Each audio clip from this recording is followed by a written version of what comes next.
When I was 17, I worked as a busboy at high-end country club restaurant. It was the sort of place where people paid all-inclusive yearly memberships. They could roll into the restaurant after 9 holes, stuff their faces and get wasted and head back out for more grass hockey.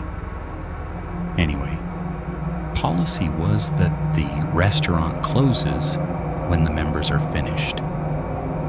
This could mean you got to leave at 9 p.m. or 2 a.m., depending on which members were hanging out.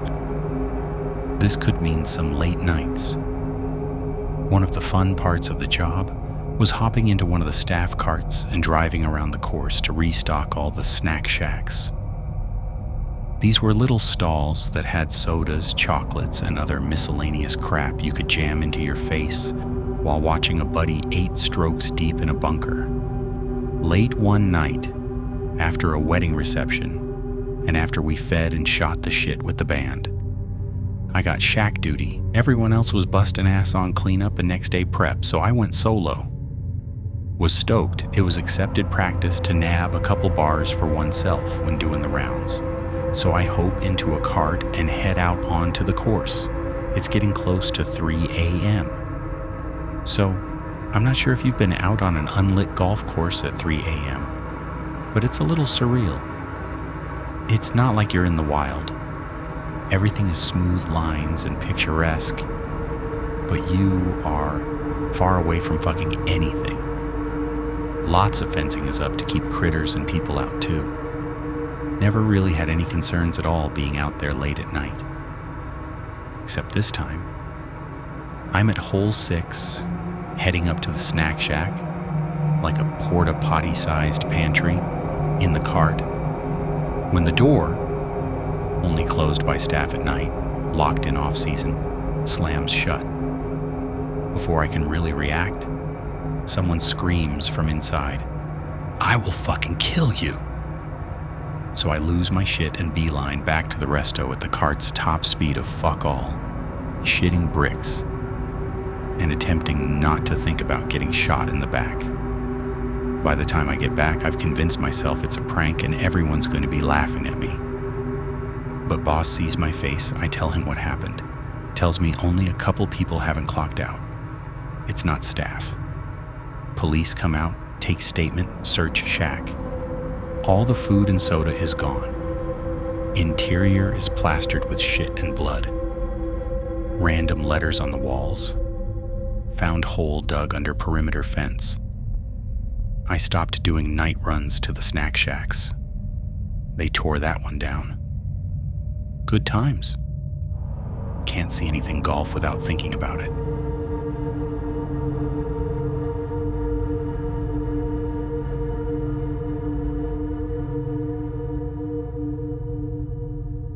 I used to work at a pub that was 2 miles from my house. My shift ended at about 11 one night. I stayed there for a couple of drinks, then started walking home. Now this had been an exceptional night for me tip-wise, and I had close to $400 in cash on me at the time. Between the pub and my house was exactly one street light about a quarter mile from the pub. The rest of the walk was in complete darkness. This was a dark night too. It was close to the new moon and cloudy to boot, so it was almost pitch black. Now I live out in the boonies, so there isn't even much light pollution to help out. Not long after I leave the pub, a car slowly drives by me. About a quarter mile down the road, the car slows to a stop and it just sits there. I stop walking and watch the car. It sits for a few minutes, then slowly drives away. A couple of minutes later, the same car comes slowly driving back by me in the opposite lane. It gets by me, drives a bit down the road, and slows to a stop again. And then it does a U-turn and starts creeping back down the road towards me with the lights off. At this point, I'm fucking terrified. I don't have a cell phone at the time. There's no one around to see what's going on. The car is between me and the pub, so I can't get back to the safety there. My house is still about 1.5 miles away. No way I can quickly escape there. I quickly run off the road into the woods and duck down behind a bush. I watch for the car, but it's too dark to see it with the lights off, and bushes/trees/undergrowth between me and the road. I sit there for about 10 minutes, but don't see/hear anything. I'm about to make my way back to the road when I hear car doors closing. Now I'm really panicking. It feels like my chest is about to explode. The hairs on the back of my neck is standing up. I keep imagining someone sneaking up behind me. I stay hidden and hope to God whoever it is doesn't find me. I don't know how long I stay there, but I eventually hear car doors again, then cars passing by. I give it a couple of minutes, then ease back to the road. When I see it's clear, I haul ass back to the pub and let my boss know what happened. He said then and there that I'm never to walk home at night again. Either him, his brother, or his mom will give me a lift home. When the other servers and the kitchen staff hear what happened, they all say the same thing. Never been that terrified before.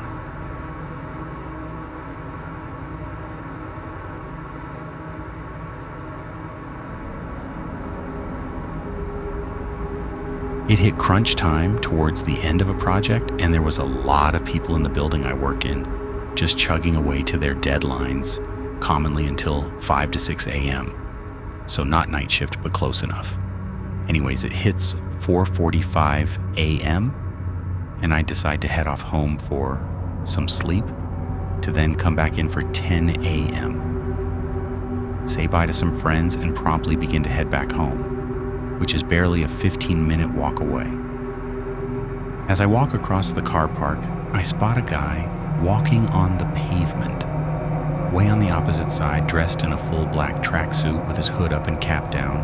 Naturally just a suspicious guy, and me being kinda small, I keep my eye on him. I hit just towards the other two buildings on my work site, and I hear him shouting. Turn my head to look, and he's clearly aiming it at me. Very hostile, but unable to make out the words. I picked up the pace walking between these buildings and decide to look back over my shoulder. There he was, arms up in the air, walking menacingly towards me in the center of the road. Now I should add here, the car park we have is very big, and there would have been no way the guy would have crossed it in the minute or two it took for me to be where I was without running. This guy was definitely out to terrorize me. I've never been stalked in my life, and at this point, a dry fear came over me. Immediately, I worked out my options. Run, walk to the student dorms in view, and pretend to be a student locked out. Keep walking home, go back to my work building. I pretty much decided all of these were moot, as I didn't want to get chased at close to 5 a.m., be trapped outside a building, with a guy who could easily catch up to me as I stood pretending, or let the guy know where I lived. Especially since there were a lot of dark places I could just see myself, be dragged down by the guy. Finally, with going back to my workplace to avoid turning back on myself and him, I'd have to walk down an even darker alleyway, which I don't like doing during the day, let alone night. So I just kept walking, picking up my pace, not enough to be obvious, but enough for me to make some distance between us. Walked past the dorms, turned onto the main road where there were street lights, and immediately took out my phone to ring one of my coworkers. I literally blew up his phone as I kept my other hand in my pocket, but wrapped around my keys, so if it turned nasty, I would have a weapon to do some small damage. Thankfully, after 6 times, the coworker picked up and immediately ran out to where I was, staying on the phone with me. I ended up dashing into the first takeaway place that was open and just stood waiting for my coworker to appear. The guy never followed me down the turn I took to get to said takeaway. He must have just carried on walking. I got walked home, and whilst I was a little nervous walking home late at night afterwards, I'm not afraid of doing it again. Just a little more cautious now, and often tell someone when I'm about to head off that I'll message them when I get home. Nothing bad's happened since, and that was close to 2 months ago now.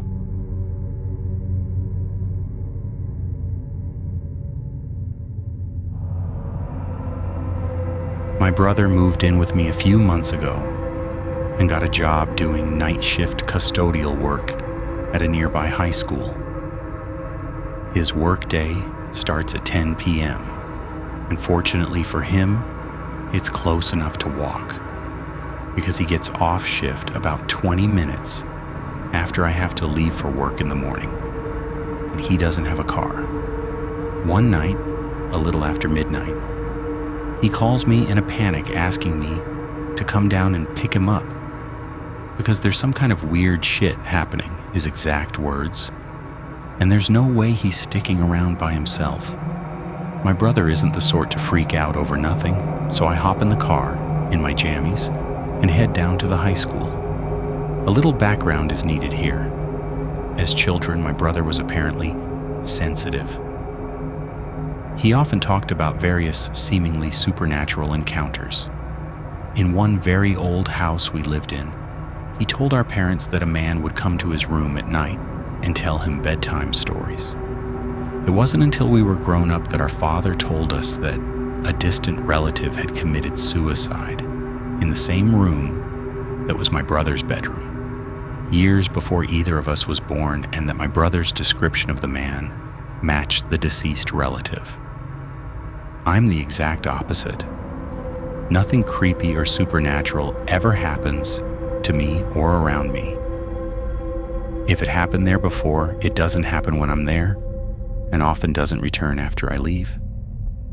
I've had enough perplexed people tell me that their ghost went away after I visited their house, or that a particular place stopped being creepy after I was there, or had someone acting crazy calm down when I talked to them, to be pretty sure that I'm some kind of natural repellent for creepy shit.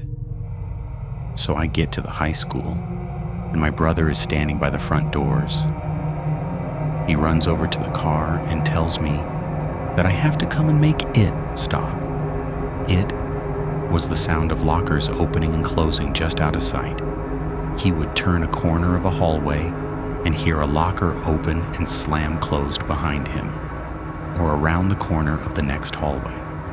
We go into the school, my brother practically hanging on my arm, which probably looked hilarious as I'm shorter and plump, and he's tall and super skinny, like a modern version of Laurel and Hardy.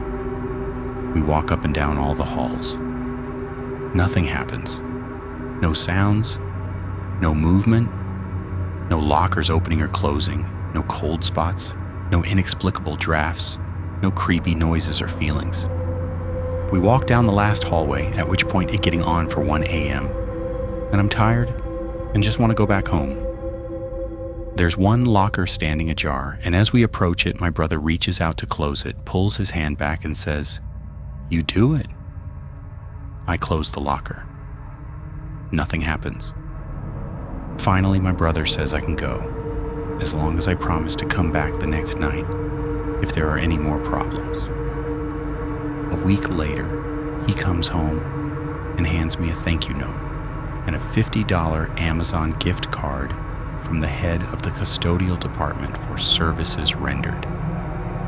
Easiest $50 I've ever made.